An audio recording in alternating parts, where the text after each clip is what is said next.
Real estate sector को उम्मीद है कि सरकार 1 फरवरी को पेश होने वाले अंतरिम बजट में होम लोन पर मिलने वाले टैक्स राहत पर विचार करेगी।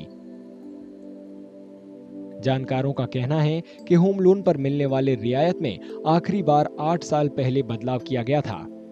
तब से संपत्ति की कीमतों में काफी बढ़ोतरी हुई है। इसके मुताबिक कर छूट को भी बढ़ाया जाना चाहिए। There are a couple of expectations.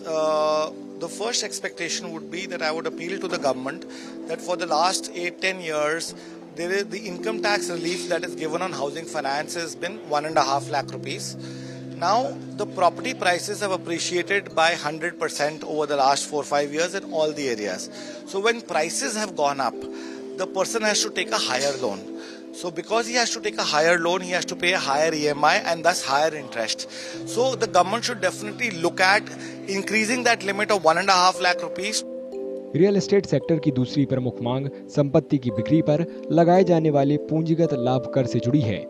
उद्योग के मुताबिक रियल एस्टेट पर पूंजीगत लाभ कर की दर काफी ज्यादा है। ये वैध निवेशकों के लिए भारी सिरदर्दी है।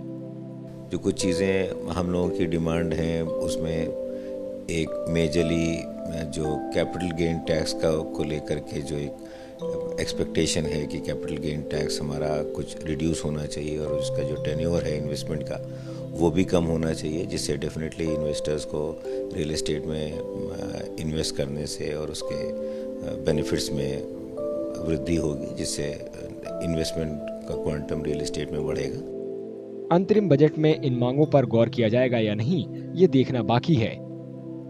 इस साल आम चुनाव के बाद नई सरकार पूरा बजट पेश करेगी।